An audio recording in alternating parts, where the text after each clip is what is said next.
اسلام کی بیٹیاں، اے لڑکی کاش تیرے باپ کا نمبر ہوتا۔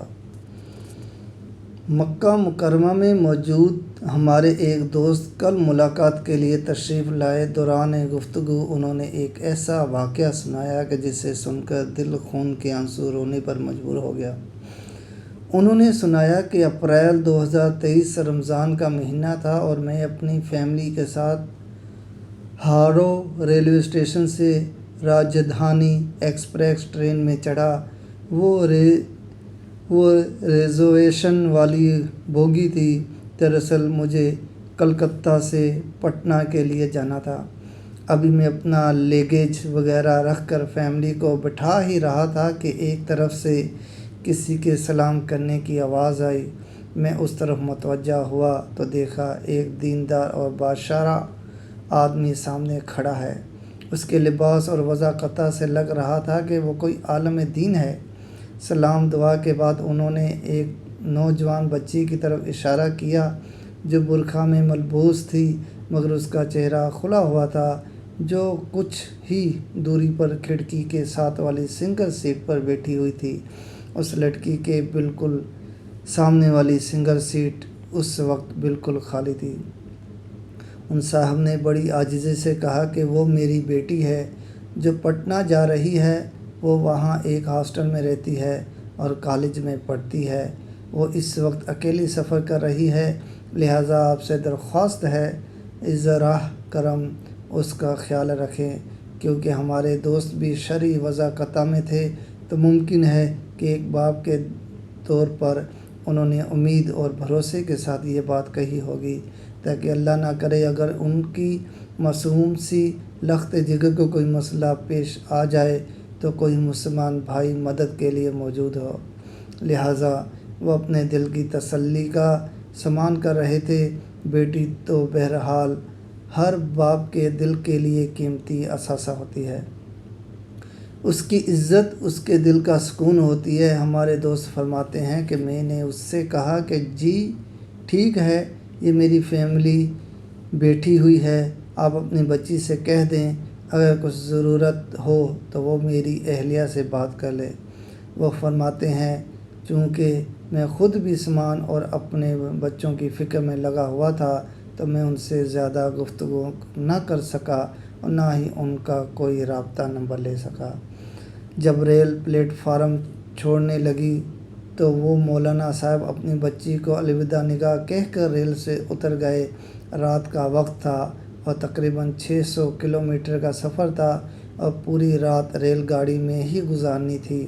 تھوڑی ہی دیر میں نے دیکھا کہ اس لڑکی کی سیٹ کے ساتھ والی سیٹ پر ایک ہندو لڑکا آ کر بیٹھا جس نے ہاتھ میں لوہے کا کڑا پہنا ہوا تھا اور ایک زعفرانی رنگ کا دھاگا بھی باندھ رکھا تھا، اور وہ دونوں آپس میں بہت ہنس ہنس کر باتیں کر رہے تھے۔ ان کو دیکھ کر لگتا تھا کہ ان کی آپس میں گہری دوستی ہے۔ پھر وہ ایک دوسرے کے ساتھ گھل مل کر بیٹھ کر سرگوشیاں کرنے لگے۔ اب اس لڑکی نے اپنا حجاب بھی اتار دیا تھا۔ وہ فرماتے ہیں اس منظر کو دیکھ کر میں پریشان ہو گیا کہ یا اللہ یہ کیا ہو رہا ہے۔ وہ دونوں اپنی شوخی میں ایسے مست تھے کہ انہیں اپنے آس پاس بیٹھے ہوئے لوگوں کا بھی احساس نہیں ہو رہا تھا۔ میں نے اس لڑکی کو ناراضگی سے گھور کر دیکھا تاکہ کم از کم اس کی وجہ سے اس کا کچھ حیا آئے اور وہ اپنی حرکات سے باز آ جائے۔ مجھے ناراضگی سے گھورتا دیکھ کر وہ تھوڑی دیر کے لیے سپٹا سی گئی، لیکن پتہ نہیں پھر اس کو کہاں سے ہمت آئی کہ اس نے مجھے بھی نظر انداز کر دیا۔ اپنی عاشقی میں مصروف ہو گئی۔ اس لڑکے کا برقع اس لڑکے کی برتھ اوپر تھا لیکن وہ اوپر گیا ہی نہیں بلکہ وہ دونوں ایک ہی برتھ پر پوری رات ایک ہی چادر اوڑھ کر لیٹے رہے۔ میرا دل غم سے پھٹا جا رہا تھا اور خون کھول رہا تھا کہ میں بار بار سوچتا کہ یا اللہ میں کیا کروں، یہ تو کسی دیندار گھرانے کی بچی معلوم ہوتی ہے۔ کبھی سوچتا کہ ان کی ویڈیو بناؤں لیکن پھر دل نے گوارا نہ کیا۔ پھر سوچتا کہ جا کر ان دونوں سے بات کروں اور ان کو روکوں لیکن پھر سوچتا کہ اگر لڑکی نے سامنے سے یہ پوچھ لیا کہ تم کون ہوتے ہو میرے پرسنل معاملے میں دخل دینے والے، تو میرے پاس اس کا کچھ بھی جواب نہیں ہوگا، اور ممکن ہے کہ یہ لڑکی الٹا میرے اوپر ہی کچھ الزام نہ لگا دے۔ اس وقت ماحول اور قانون دونوں ہی موافق نہیں ہیں، اور تو اور میرے ساتھ میری بیوی، چھوٹے بچے بھی ہیں، لہٰذا کوئی بھی خطرہ یا جھگڑا مول لینا اس وقت عقل مندی نظر نہیں آ رہی تھی۔ اس وقت مجھے اس بات کا شدید افسوس ہوا کہ کاش میں نے اس لڑکی کے والد صاحب سے اس کا نمبر لیا ہوتا، کم از کم میں صورتحال سے تو اس کو واقف کرا سکتا۔ بہرحال صبح تک وہ دونوں اسی طرح اس چادر میں گھسے رہے، اور جب ہم منزل پر اترے تو اس لڑکی کے حجاب کے ساتھ ساتھ اس کا برقع بھی اتر چکا تھا۔ شاید اس نے اپنی بیگ میں رکھ لیا تھا۔ ایک نوجوان بچی جو کالج جانے کے لیے اپنے گھر سے اپنے باپ کے ساتھ با پردہ نکلی تھی، وہ اس وقت بے پردہ، بے پرواہ اور بے جھجک ہو کر ایک ہندو لڑکے کے ساتھ رواں دواں ہو گئی۔